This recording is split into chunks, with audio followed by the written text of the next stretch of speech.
What's up, everybody? I'm loving this new show, Delilah, season one, episode one, everything to everybody. I'm loving this show. All this good blackness that I'm seeing on camera.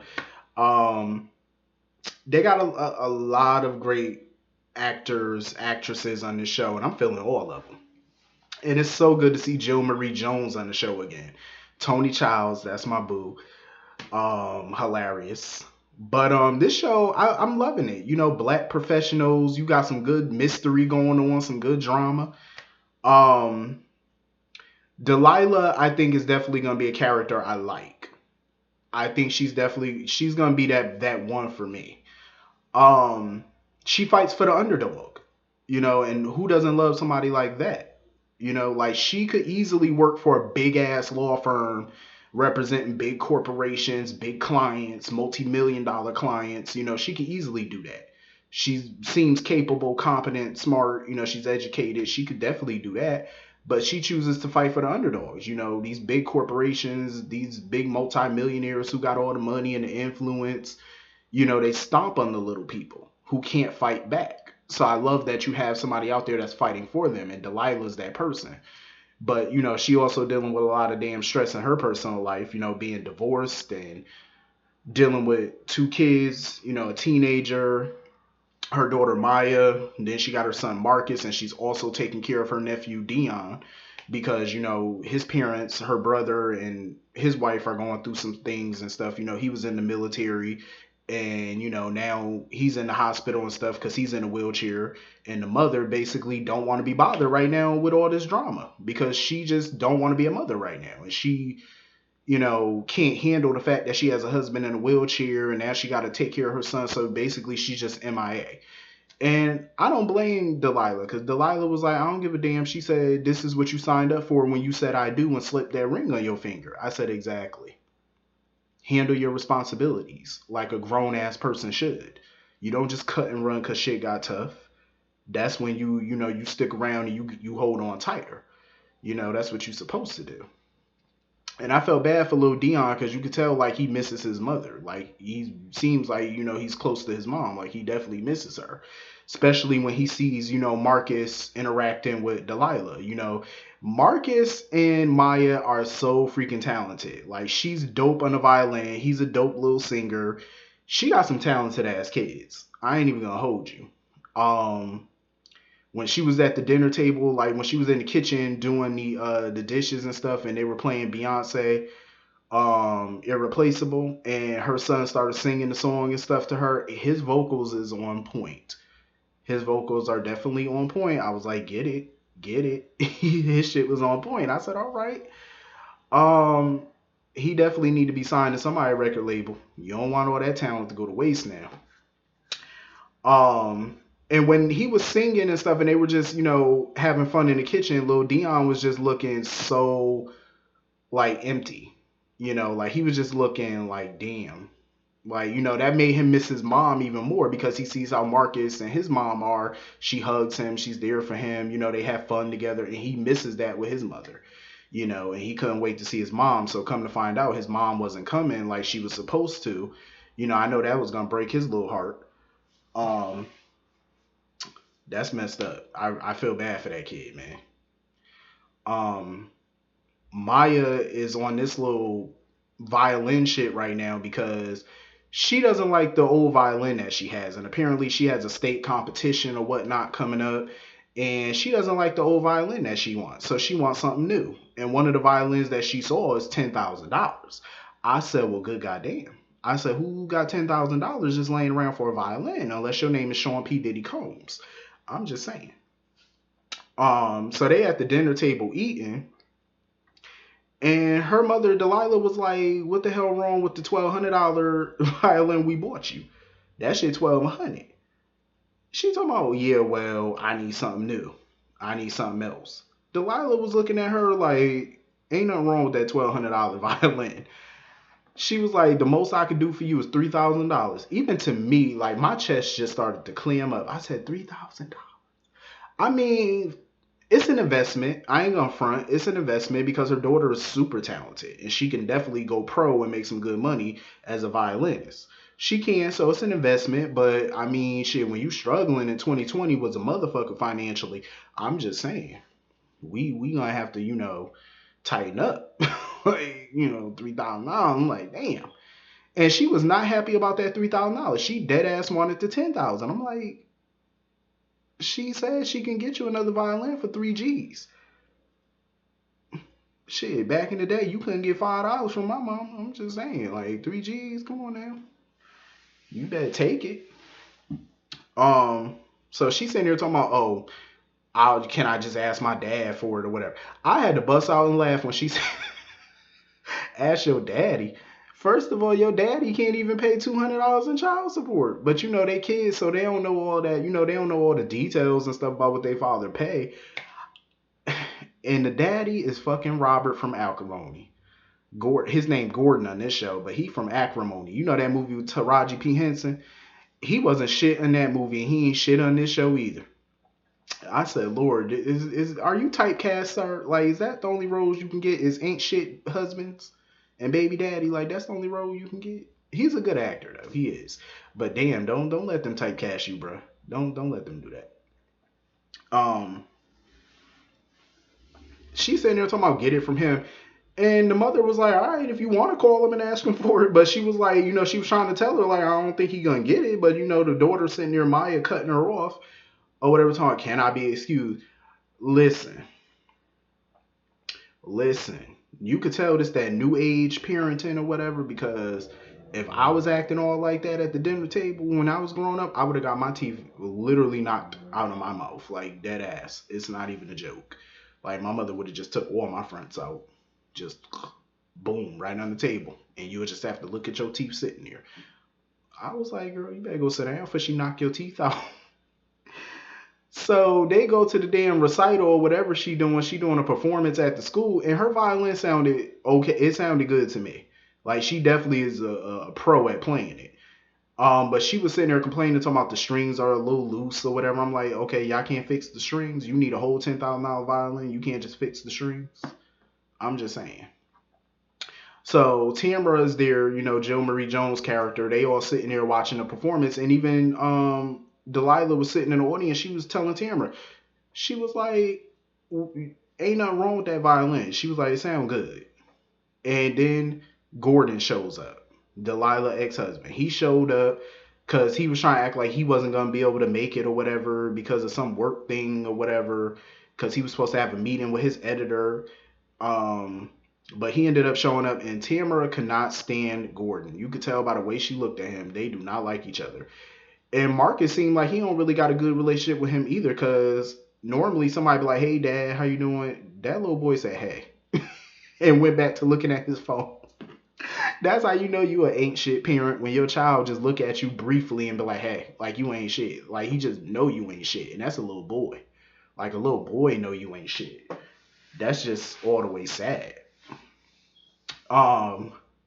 So Gordon ends up surprising Maya with a brand new violin. And it's that damn $10,000 violin she wanted.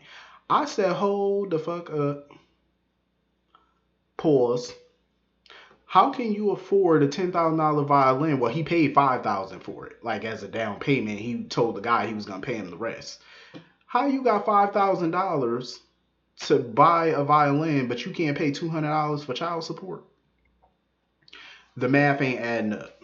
Something in the buttermilk ain't clean. It ain't right. How can you do that, sir?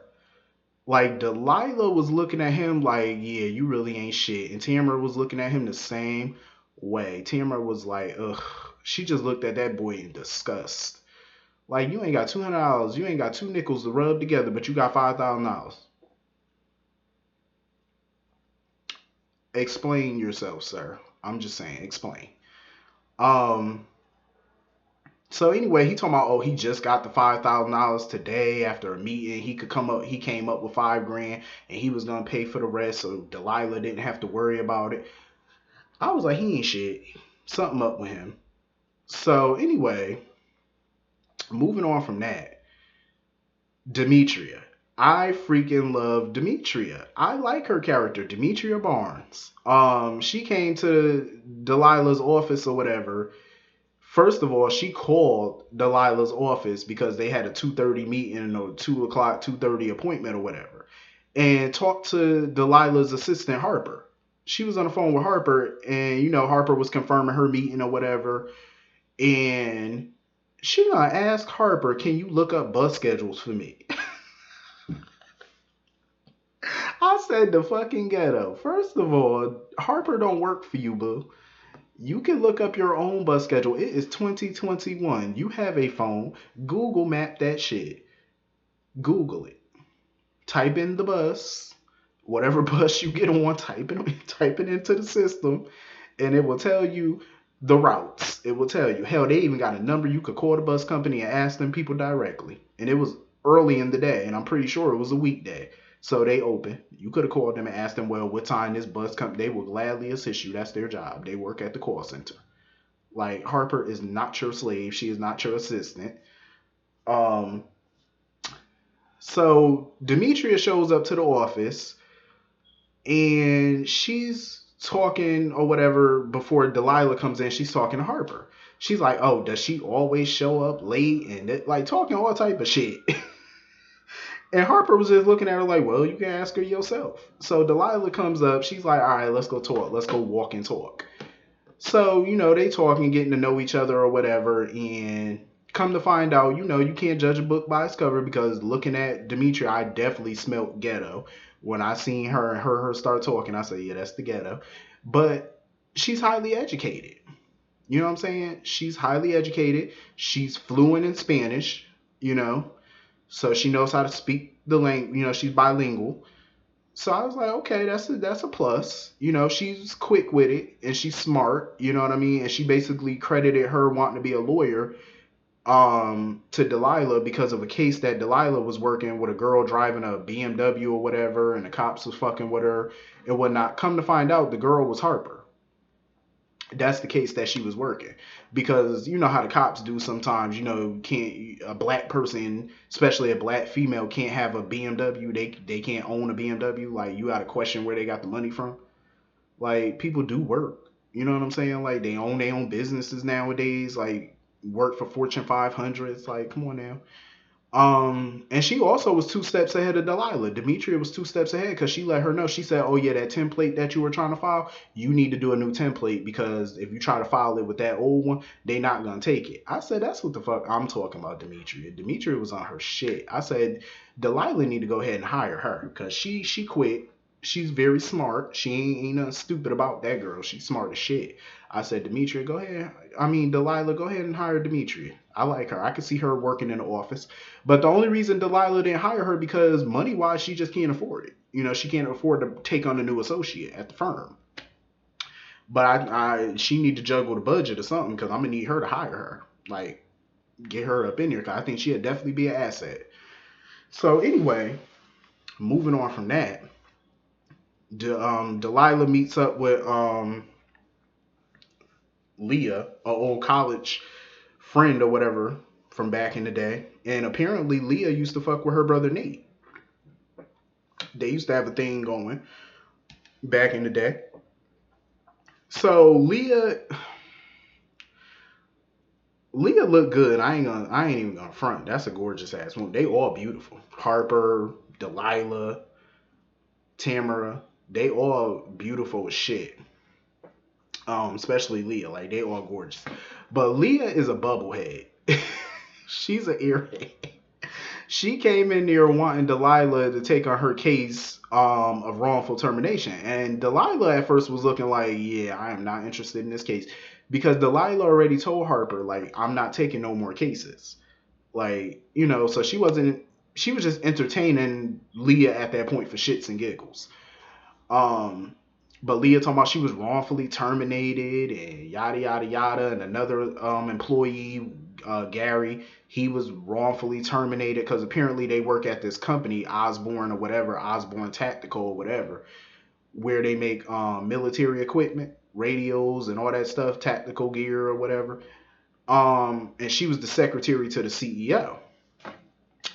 So Delilah was like, all right. She was like, I'll look into it and whatnot. Because she's sitting there, Leah talking about, oh, they about to, kick me out of my apartment. I'm behind on my rent. I'm this, that, and the third.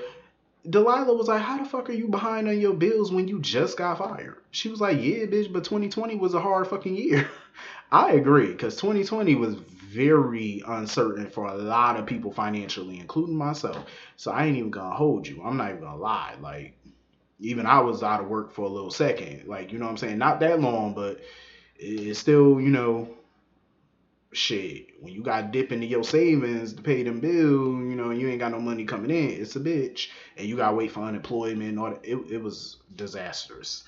Um, so, she had her assistant call her private investigator, Mace, and get him to look into the wrongful termination, look into Gary and why he was fired. So Mace ended up calling Delilah and letting her know that Gary wasn't fired. He pretty much left on his own volition. He got his severance, he got his retirement, he got everything, all his benefit packages and all that stuff. He got his shit, and that's according to HR. But they was like, yeah, Leah definitely was fired for X, Y, and Z. So she went to go see Leah, and come to find out, according to Mace, I like Mace. I really do. You definitely need a good private investigator like Mace, because he be on his shit. He quick. He's thorough too. So they went, she went to go talk to Leah because according to Mace, Leah had a little, criminal little run in with the cops or whatever because she was at the CEO house arguing with the CEO wife or whatever and got a domestic case slapped against her. So now it was, people thinking that she fucking the CEO. So Leah and Delilah was at her place. They were at Leah's talking or whatever, and Leah showing her all type of documents and stuff that the company sent over to her. Basically, they're gonna pay her a year's salary if she signs over the passwords to her email and social media accounts. I said, hold the fuck on. We're not doing that. Absolutely the fuck not. We're not doing that. And Leah was all giddy, talking about, yeah, I'm about to sign this. Delilah said, bitch, no, you're not. She said, no, you are not about to sign that. Are you crazy? They want to look at your emails and they want to look at your social media. They want to do audits and all that. See, that's the problem with folk. They get a white man come and wave a nice little check in your face and you ready to sign your soul. No. Hell no. I said, Leah, don't you dare. Leah was just an earhead. She done stumbled onto some shit at that company. She don't even know it. Like, you done stumbled onto some major shit. Like, basically a fucking whistleblower is what you are. And she's too earheaded to see that she done stumbled onto some shit. I'm like, yeah, you stumbled onto something major, boo. And you too foolish to see it and ready to sign away your soul for a little yearly salary. I mean, I know the money look nice, but that's short term if you think about the long term effects. What you gonna do after that? Jobs ain't easy to come by. I'm just saying. So she broke it down to Delilah about the whole domestic thing because she said, first of all, because Delilah was like, are you messing around with that man, the CEO? Leah was like, hell no. She said, that man is 55 years old and white. She said, he can't put it down like that. I said, I don't know. You can't judge a book by its cover sometimes. Who knows? Um, but that shit was funny. And she told her, she was like, so if I paid your rent this month, so Delilah told Leah, she was like, if I paid your rent this month, would you hold off on signing this?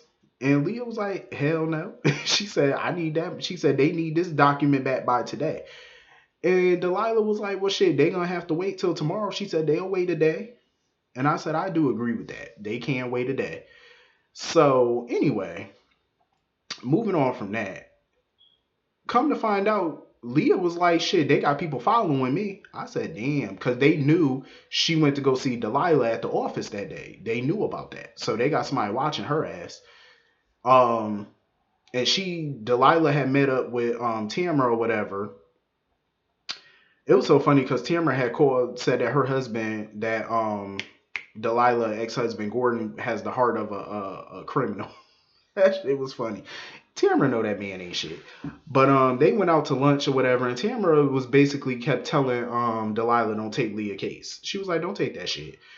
And one thing I love that Delilah said to Demetria when they first met was that if you're gonna be a lawyer, like you gonna, whatever you want to do, she said, if you want to be about the people, you want to be a lawyer for the people, be a lawyer for the people. She said, if you want to be a lawyer for the money, do it for the money.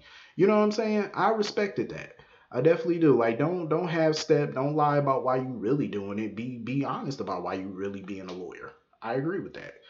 So I feel like Tamara was basically trying to tell her not to take the case for a few reasons. One, because Tamara, she took on Osborne Tactical or whatever as a client because she's trying to get a promotion. She's trying to make partner. I could respect that. You know what I'm saying? Like, I'm not even mad at that because, that's what most people working in a big firm want to do. They want to make partner. They want to make good money, really good money. I can't hate on that. Um, but I feel like there's a few reasons why she didn't want her, Delilah to take on that case. Because one, they went 20 years without going against each other in court, and she don't want to mix business with pleasure. She don't want the business to fall over into the personal, and they get to taking it too serious, and they it dampens their friendship. I get that. Also, I feel like she didn't want to go up against Delilah because I feel like she knows deep down Delilah is a formidable opponent. She knows that Delilah is definitely formidable and not to be fucked with. So I don't think she wanted to take that on. Um, and come to find out, Tamara fucking the deputy mayor, Casey. She messing around with the damn deputy mayor. I said, oh shit, they about to go on a little vacation and shit together. I said, all right. It's so good to see Jill Marie. Like, that woman has not aged a day since she played Tony Childs on Girlfriend. She looked damn good. Always have. She just ages like some good fine wine. So anyway, Delilah went to go see Gary or whatever, and he definitely. And what pissed me off about that scene was the wife, Gary's wife. As soon as she saw Delilah, she was like, "Are you the new nanny?" Why you assume that a black lady walking up to your door is the new nanny? I hate that stereotype. I say, you little bitch. I hate that shit. Stereotyping that woman. And do she look like she dressed like the nanny? Please. I mean, how does a nanny dress? But still, it's like, come on, she ain't no nanny. Don't try to play my boo like that. So Gary didn't want to talk about it. Because she went there to talk to Gary about the radios. She even asked her brother Nate about them radios. Because apparently they were faulty or they didn't work. And Nate was like, nah, we ain't never used none of them radios. Because, he was in the military. So he was like, nah, we ain't never used none of those. So Gary didn't want to talk about that shit. Like, he just refused to talk about it. Like, he was that scared. And when Delilah was leaving, she noticed that somebody was in a white Range Rover, Land Rover, whatever the fuck he was driving. He was in that shit with a baseball cap on and shit, looking down and all that. Um, I don't know if Delilah want this case. Like, I really don't know if she want this smoke, but you could tell Delilah is definitely intrigued by this case because it's getting bigger now. This case is taking on a life of its own. These people at Osborne Tactical or whatever, they are not playing around. They got folks following people. That's how serious whatever this is. I feel like it's a major conspiracy that's going on. They're just following Leah around. They're following Gary around, seeing who they talking to and what they talking about. These people ain't playing. So she called up Mace and she wanted Mace to look into the person that was sitting outside Gary's house or whatever to find out his plate number and what he about and what's going on with that. So when Mace went over there to, drive over there, it wasn't nothing but ambulances over there. I said, "Oh shit!" I knew what happened, and he called Delilah and was like, "Yeah, Gary dead." I said, "Damn." Delilah was looking like she made that face like, "Yeah, shit just got real." I'm like, "Cause shit really just did get fucking real." I am so feeling this show.